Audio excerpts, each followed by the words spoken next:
Hey everyone, welcome back to Miniature Painting 101, a series of videos where I teach you all about painting miniatures from start to finish and everything in between. This is going to be part 24, Orc Flesh. Since orcs are the theme of the month, I might as well show how I like to paint orc flesh. But before I begin, here is a reminder. One important fact you should always remember when painting orc skin is that orcs are not real, and since they're not real, they're fantasy-esque. We can paint them however we want because there's no real reference point. We have complete freedom to paint them whatever shade of green we want. All we know is that they're green.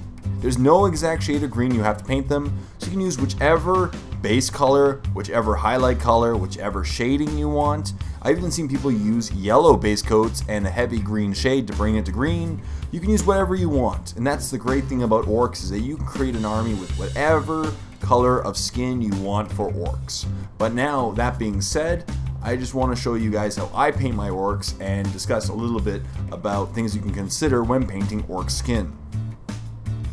So, I have this primarily primed black model, which I will be repainting throughout the entire thing, which you'll notice that between slides. But I like to prime black. If you're going with a really bright, vibrant green, I recommend maybe a gray or white primer, but I like dark recesses, so I'm going to prime black, and for today, I will be using the Triad of colors from Games Workshop. So I will be starting off with a base color of Raw Flesh, a Bile Tan green shade, a Strachan green highlight, a Scarsnick green highlight, and then a 1-to-1 mix of a Shabty Bonus Scarsnick green for a final highlight. Since this is a war boss and not just a normal boy, you want to give some extra detail. So we'll start off with my Raw Flesh, give it a good shake, and of course put in my palette. Now, as I mentioned, I really like dark recesses, so I primed it black, and this is going to be my foundation of my skin.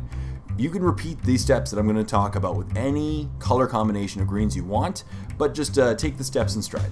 So of course I'm going to thin it down just a little bit because this is a base color. I want to get a nice even coat without obscuring any of the nice details on the war boss, since there are really cool veins and all these details on the arms you really want to keep on the model.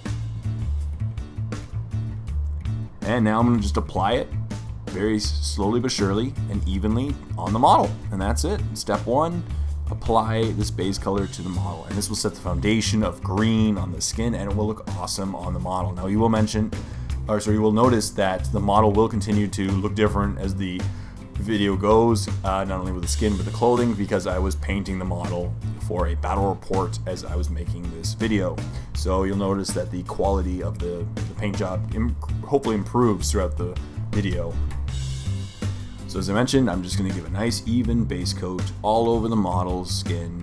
Be careful not to get on anything else, but just setting that foundation, that's the key. As I said, I really like the Games Workshop combination. You're going to notice that I really like heavy contrast between the crevices and recesses and the highlighted areas. I wanted to make it look very orky and exaggerated, like the orcs are designed to look, in my opinion. And I like to paint them up to that olive green brightness, like they are in video games, for example. So as you can see here, I'm just applying it nicely over the arm, making sure to get that nice foundation. If after a single coat you're unhappy with the foundation color, or the base coat color, feel free to do another coat, or just over the certain areas you want to improve upon. But as you can see, this color goes excellently over the black primer, and it looks very nice. As I said, if you want a little bit brighter of a color with your orc skin, feel free to go with a white or gray primer. I just like the really dark colors. I like to paint over black when it comes to orcs.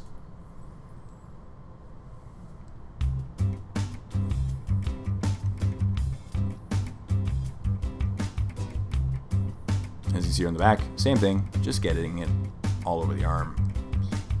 What I really like about this war boss is it has tons of detail, and that's why I wanted to show it on this model. Now, you don't have to take all these necessary steps if you're painting a horde of orc boys. I will mention that a lot of people I know just finish after the first highlight, for example. They do a quick base coat, a wash or shade, and then a highlight, and that really does look good for a good tabletop standard on a horde army. So now we're going to apply a Bile Tan green shade to the arms. Now the reason why I went with Bile Tan as opposed to a lighter shade such as a Athonian Camo shade is because I intentionally want the recesses nice and dark, and I want these exaggerated. Athonian Camo shade is a pretty light shade for greens, and it wouldn't affect this very much since Raw Flesh is actually pretty much a darker tone than the Athonian Camo Shade. So it would get in the recesses. If you want a more subtle recesses, go with the Athonian Camo Shade on this combination, but I like the Bile Tan Green because it's really nice and dark. And it will really deepen these crevices and recesses, as you'll see when it dries. And as always, if you're unhappy with the shade after a single shade, apply it again. Just make sure the first one is completely dry before proceeding to the second one. But this step is really quick.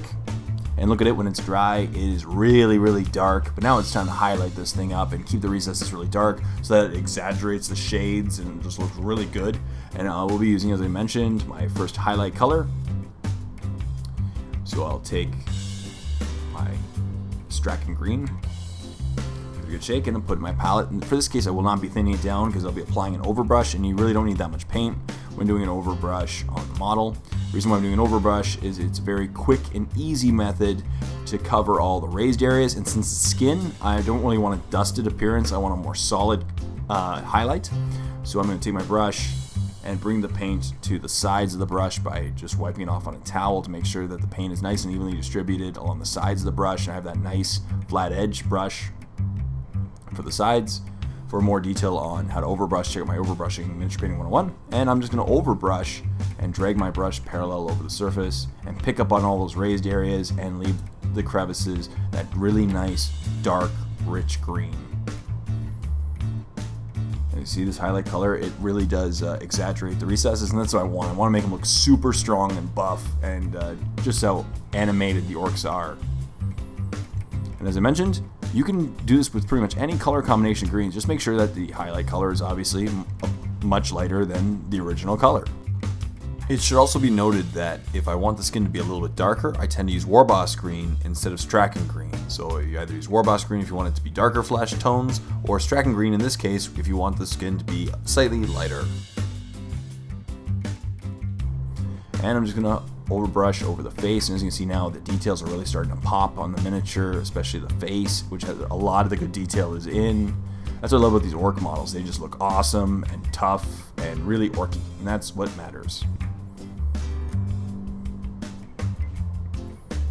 Even with the neck now, you can see they're nice recesses, and this is already after a single highlight, the details really starting to stand out now.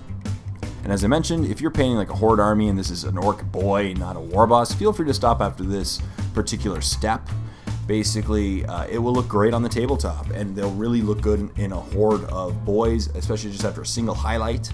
But since this is a war boss and there's tons of really nice detail, we're going to keep going a couple more steps further. And feel free to just apply as many layers as you want to your miniature. The more highlights you do, probably the better it will look.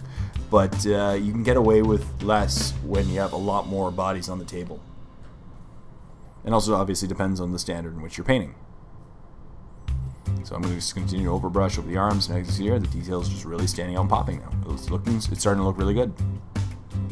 And also you notice that the pants and a bunch of the clothing has changed color. It's because I'm painting the model as I'm painting the skin, and I painted a lot of the model when the wash was drying. Now a Scarsnick Green highlight, and this time I'm going to focus on pretty much the same areas, all the raised areas, but I'm going to pick on a subset of the previous highlight areas, primarily where my light source is hitting and the parts of the face that I really want to pop and stand out when the eye hits it.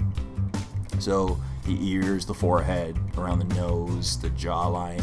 And for the arms, I'm just focusing on the top parts of the arms and the top parts of the biceps. As you can see here, I'm just focusing on the very tips of the raised areas and the fingers as well, just to make sure that they really stand out as well. So this is a much quicker step because you're only painting a subset of the areas, and it tends to go very, very quickly.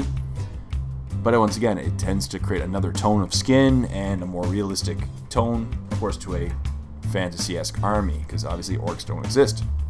And now he looks pretty good. As I said, if you want to stop here, feel free. I'm just going to go one extra step just to highlight certain details in the model, since he is an HQ and a giant model. So what I'm going to do is I'm going to add Ushabti Bone to my Scarsnick Green. Now the reason why I use Ushabti Bone as opposed to a white is that when you use whites to lighten colors, they tend to come out a little chalky, and it tends to be a very extreme color. A way to avoid this chalkiness while bringing up the color significantly is to add a off-white, such as a very, very light brown like Ushabti Bone. So now I'm just going to pick up very specific edges and do an edge highlight over what edges I want to really stand out. So the nose, the forehead, the parts of the lips, and as you can see here, it's going to blend quite nicely because we've gone up such a great gradient of greens, but it will really help these areas just really stand out and pop. And that's what matters. We just want to bring the viewer's eyes to certain details of the model. So I want to pick up on the veins, the biceps, the giant muscles, and just into the face because there's so much detail in the face. And again, each step gets quicker and quicker because you're painting a smaller and smaller subset of the model. But the skin is looking good. That's orc flesh, and that is what this is the kind of appearance I really like my orcs to look like. Obviously, you may differ, and we all have a right to paint orcs however we wish.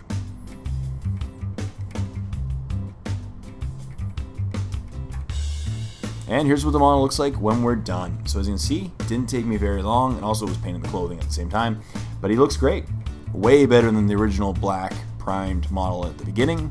And he looks really good, has some great detail to him. And I really hope you enjoyed this tutorial on orc flesh. Feel free to take my approach and apply it to different color schemes of orcs, or the same colors, and you can still run with them however you wish. And feel free to experiment with different base colors, different shades.